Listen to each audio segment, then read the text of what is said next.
Oyunu temelde 3 maddeye ayırabiliriz. Bir, oyunu başlatmak, yani oyunu oynamaya hazır hale getirmek. 2, oyunla etkileşimde olduğumuz kısım, yani hücreleri açmak ve hücrelere bayrak koymak. Üçüncüsü de oyunun bitişi. Sırasıyla bu maddeleri takip edeceğiz. Birinci maddemiz olan oyunu hazır hale getirmekten başlayalım. Bu maddeyi de iki ayrı alt başlıkta inceleyebiliriz. Birincisi sellerin oluşturulması. 2, oluşturduğumuz sellere rastgele mayın yerleştirmek. Bu maddeleri tamamladığımızda oyun oynanabilir hale gelmiş olacak. Oyunu başlatma görevi elbette oyunu yönettiğimiz klas olan Minesweeper Game'e ait olacak. Bunun için buraya bir metot yazalım. Adı da Initialize Game olsun. Bu metot içerisinde az önce bahsettiğimiz iki maddeyi yazacağız. To do yorumu ile bunu buraya yazıyorum. Birincisi sellerin oluşturulmasıydı. İkincisi ise bu sellere mayın yerleştirdiğimiz kısımdı. Sel matrisimiz hatırlarsanız Gameboard klasımızdaydı.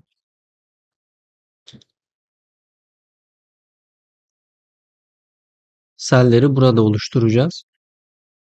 Bunun için bir constructor yazalım Gameboard klasına. Ve constructor'ın içerisinde de matrisimizi oluşturalım.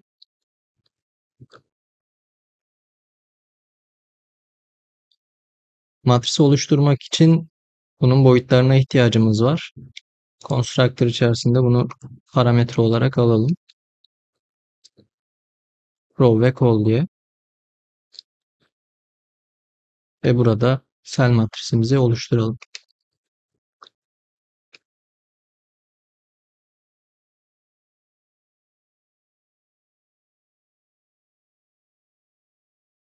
Evet. Matrisimizi oluşturduk. Ancak henüz içi boş. İki tane for döngüsüyle bütün matrisin indekslerini gezip her birine bir sel objesi yerleştireceğiz. Bunun için for döngümüzü yazalım. For yazdıktan sonra Ctrl Space ile kod asistanı üzerinden bu seçeneği seçebilirsiniz. Otomatik olarak bir for döngüsü oluşturacaktır. Bir tane daha yapalım. Güzel, iki tane for döngüsü yazdık. İlk for'da board length'e kadar gidiyor. Burası doğru. Ancak şeye dikkat etmemiz lazım. Burada board'da i'nin uzunluğuna kadar gitmesi gerekir.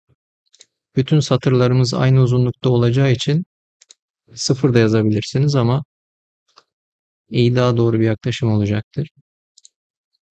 Bu iki for döngüsü matrisimizi dolaşıyor. Şimdi dolaştığımız indekslere yeni bir sel nesnesi koyalım.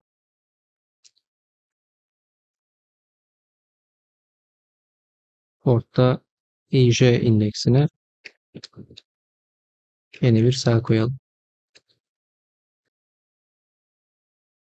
Sel klasına henüz bir constructor yazmamıştık. Burada default constructor'ı kullanıyoruz. Sel klasına gidip onun içinde bir constructor oluşturalım. Henüz bir parametre almamıza gerek yok.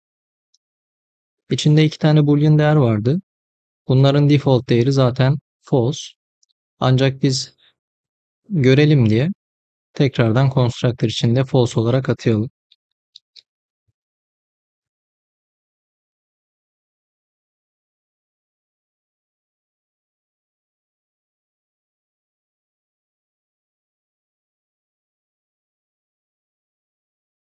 Evet, constructor'ımızı da oluşturduk. Artık Gameboard klasında yeni bir cell oluşturulurken az önce yazdığımız constructor çağrılacak. Bununla birlikte ilk maddemizi tamamlamış olduk. Minesweeper Game klasımıza geri dönelim ve Gameboard klasımızı burada oluşturalım.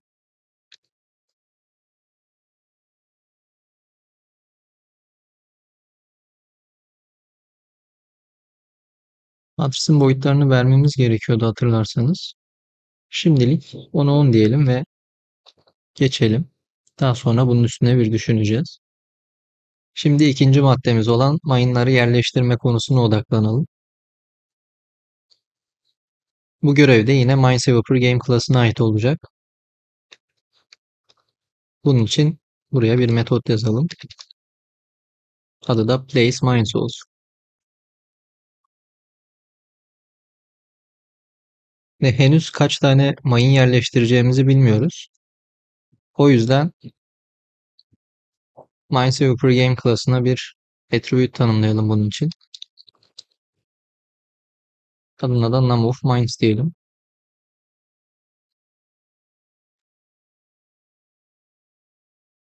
Bu class için de bir constructor yazmamıştık.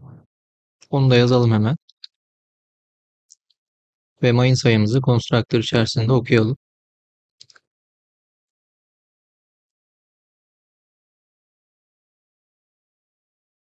Parametre olarak ekleyelim buraya.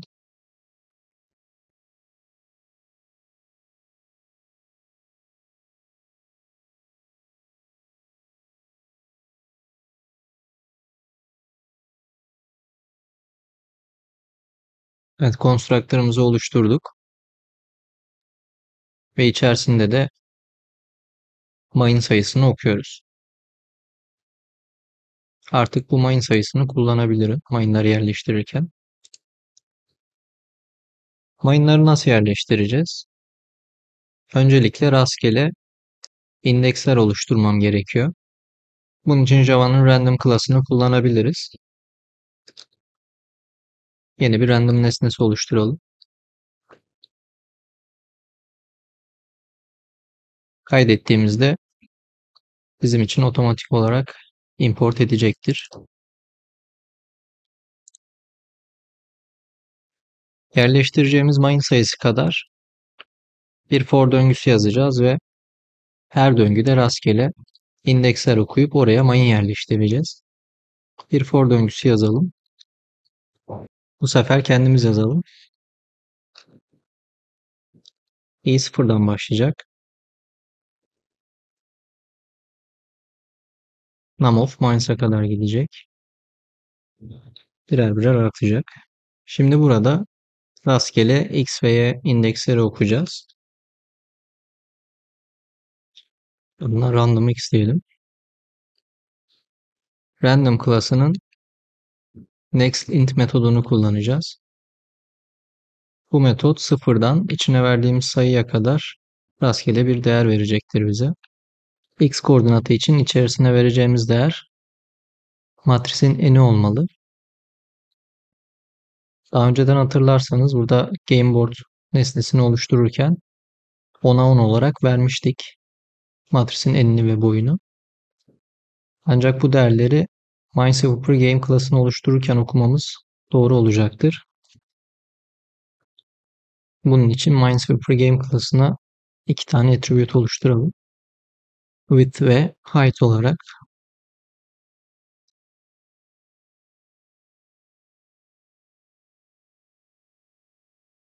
Bunları constructor'ımızda parametre olarak da ekleyelim.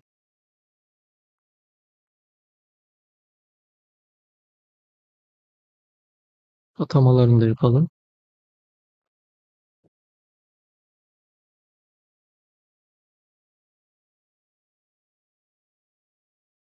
Evet, artık oyunu oluştururken enini ve boyunu da okuyoruz. Dolayısıyla burada 10'a 10 vermek yerine okuduğumuz değerleri setleyebiliriz. Aynı şekilde burada da rastgele bir x değeri okurken vereceğimiz sınır boyunun eni olacaktır. Random y değeri için de bir değişken oluşturalım. Benzer şekilde. Buraya vereceğimiz sınır ise height olacaktır. Örneğin oyunun eni 8, boyu 10 olsaydı rastgele x değeri için bize 0 ile 8 arasında bir sayı verecekti. Rastgele y değeri için ise 0 ile 10 arasında bir sayı verecekti. Evet, rastgele x ve y değerlerimizi okuduk. Şimdi gidip bu koordinatlara bir mayın yerleştireceğiz. Oyun tahtasını yöneten klasımız GameBoard klasıydı. Dolayısıyla tahtaya mayını yerleştirecek klasımız da o olacaktır. GameBoard klasına gelelim ve buraya bir metot yazalım mayın yerleştirmek için. Adına placeMine diyelim. Parametre olarak koordinat vereceğiz. Mayını yerleştirmek istediğimiz yerin koordinatları. X ve Y olarak iki ayrı parametre verebiliriz. Ancak ben daha derli toplu gözüksün istediğim için yeni bir class oluşturacağım. Point diye.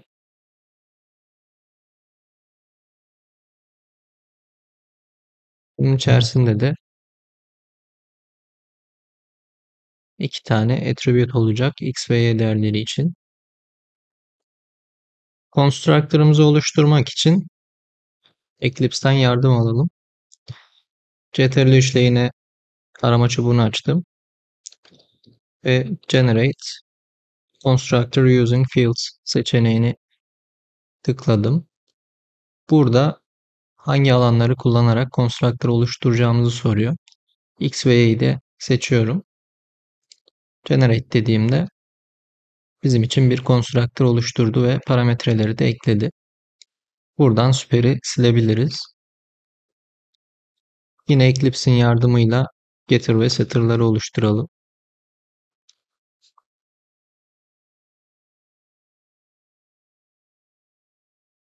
Bu kadarı yeterli olacaktır. Şimdi GameBoard klasımıza geri dönelim. Ve buraya iki ayrı parametre almak yerine bir point klası alalım. Adına point diyelim. Burada yapacağımız işlem board üzerinde bu koordinatlara gidip oradaki selin isMine'ını true yapmak.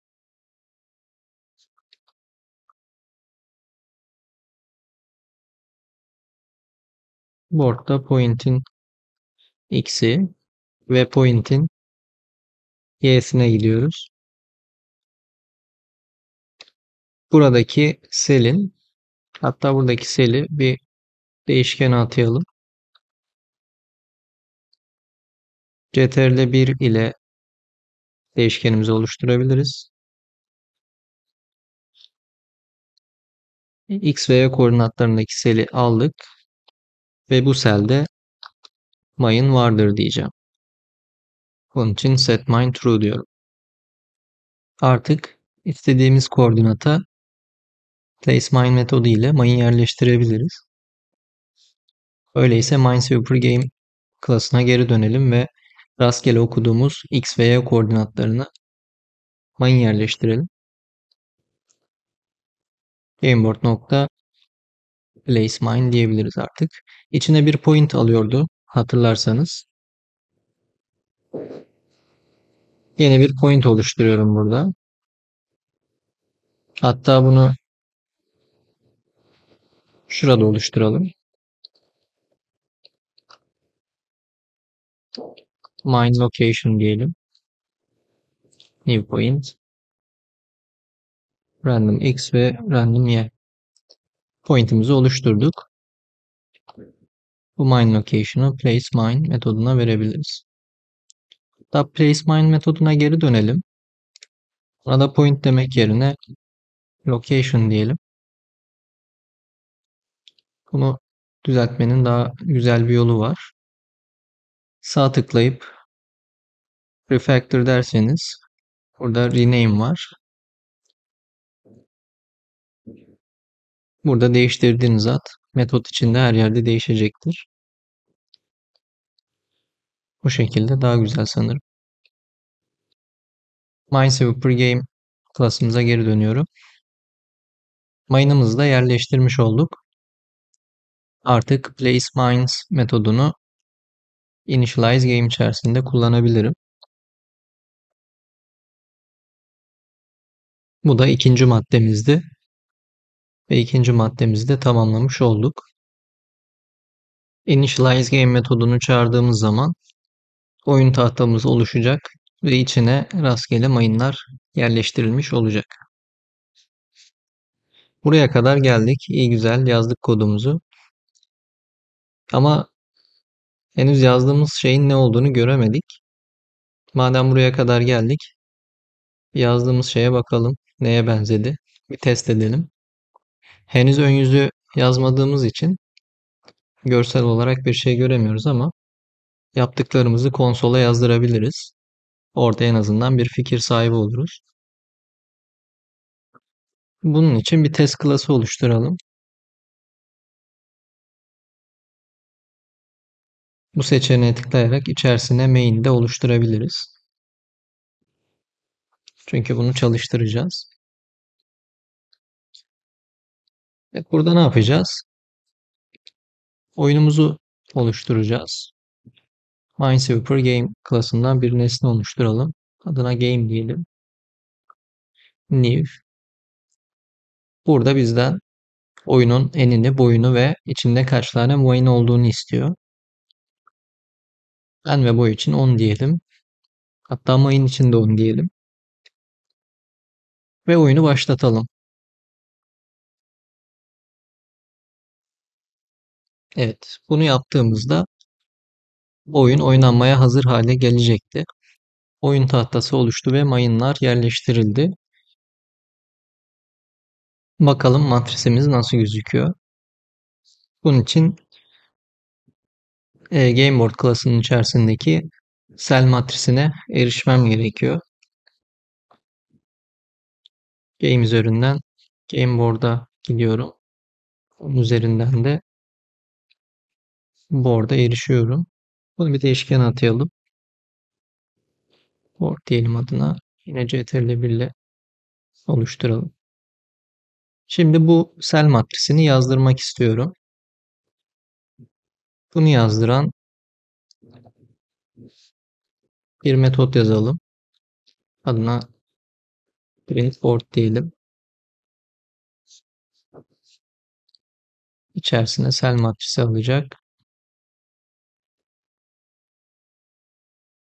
Ve bu board'u konsola yazdıracak. Return değerine girmemişiz. Void diyelim. İki tane for döngüsüyle matrisi gezeceğim yine. Burada yine otomatik oluşturabiliriz. Bir tane for döngüsü. İkinci for'da yine buraya i demeyi unutmayalım. Öncelikle mayın var mı yok mu diye o noktada kontrol etmemiz gerekiyor.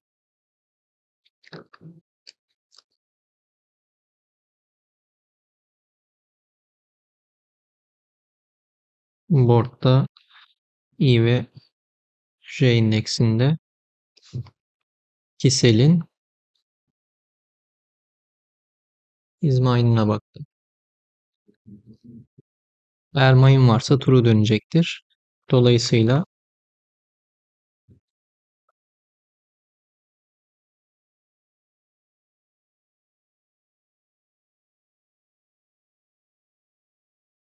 x yazıp bir boşluk bırakacağım.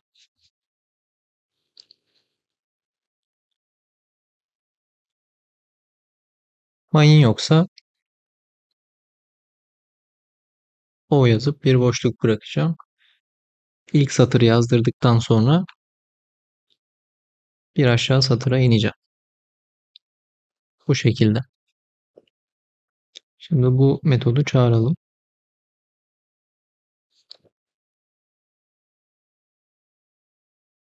İçerisine de az önce oyunun içerisinde okuduğumuz board'u verdik.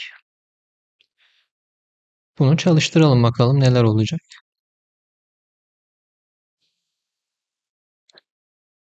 Beklediğimiz görüntü bu değildi. Hepsini alt alta yazdırmış. Çünkü satır içerisinde yazdırırken sadece print demeliyiz. Yoksa bir aşağı satıra iner. Şimdi tekrar çalıştıralım. Evet, sanırım böyle gözükmesi gerekiyordu. Bir kez daha çalıştırdım ve elimizdeki örnek bu. 10 tane mayın vermiştik ve mayınları X diye gösteriyorduk. Sayalım bakalım kaç tane mayın varmış. 2, 3, 4, 5, 6, 7. Yine beklediğimiz gibi bir sonuç elde edemedik. Neden 7 tane olmuş olabilir bir düşünelim. Mayınları yerleştirdiğimiz yere bakalım. Place mines metoduydu. Burada bir şey dikkatimi çekiyor. Ben rastgele X ve Y değerleri okuyup oraya mayın yerleştiriyorum. Peki bir sonraki döngüde yine aynı X ve Y değeri gelirse ne olacak? Aynı yere tekrar mayın koymaya çalışacak ve bir tane mayınımız boşa gitmiş olacak. Dolayısıyla buradaki sıkıntıyı çözmemiz lazım. Mayın koyduğumuz yere bir daha mayın koymamamız gerekli. Bunu nasıl yapabiliriz? Rastgele okuduğumuz X ve Y değerinde daha önceden mayın var mı diye bakabiliriz. Eğer mayın varsa tekrar rastgele X ve Y değerleri okuyabiliriz. Bu bir yaklaşım. Bundan başka yaklaşımlar da var ancak bu işimizi görecektir. Bunu gerçekleştirebilmek için aldığım koordinatlarda mayın var mı yok mu kontrol etmem lazım. Selleri yönettiğimiz klas olan GameBoard klasının verdiğimiz koordinatlarda mayın var mı yok mu bunu söyleyen bir metodu olması lazım. Gidelim onu yazalım.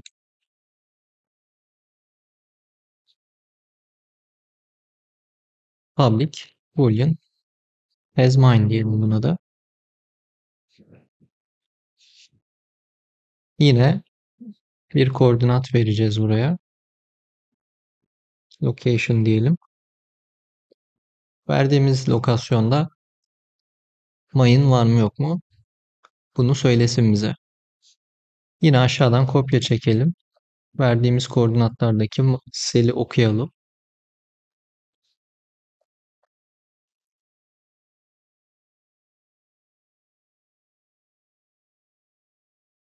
Ve o selin is mine'ını return edelim.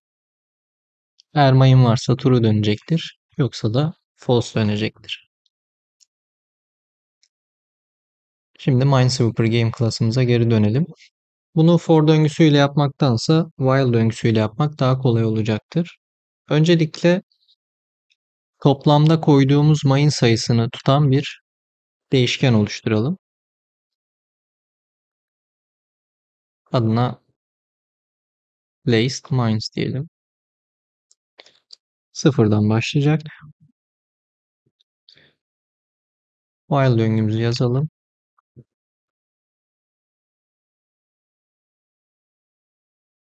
Döngümüz hangi sürede çalışacak? Yerleştirdiğimiz mayın sayısı yerleştirmemiz gereken mayın sayısından az olduğu sürece çalışmaya devam edecek. Yani placed mines küçüktür num of mines. Yine x ve y değerleri okuyup bir point oluşturacağız. Şuradan kopya çekelim. Burada bir değişiklik yok. Sadece artık buraya minik bir koşul ekleyeceğiz. Diyeceğiz ki eğer bu noktada mayın yoksa yerleştir. Mayın varsa yerleştirme. Bunu da az önce GameBoard klasına yazdığımız hasMine metoduyla kontrol edebiliriz. Burada mayın yoksa mayın yerleştir diyeceğiz. Mayın yerleştirme kısmını da kopyalayabiliriz. Yerleştirdikten sonra da yerleştirilen mayın sayısını bir arttıracağız. Şimdi for döngümüzü silebiliriz. Evet, bu sorunumuzu da çözmüş olduk. Şimdi test klasına gidelim. Bakalım nasıl gözüküyor. Tekrar çalıştıralım. 1, 2, 3, 4, 5, 6, 7, 8, 9, 10. Artık her çalıştırmamızda 10 tane geleceğinden eminiz. İsterseniz bunu kontrol eden bir kodda yazabilirsiniz. En kere oyunu oluşturup her seferinde kaç tane mayın yerleştirmiş diye bakabilirsiniz. Artık birinci maddemizi tamamlamış olduk. İkinci maddemiz olan oyunla etkileşime bir sonraki videoda devam edeceğiz. Görüşmek üzere.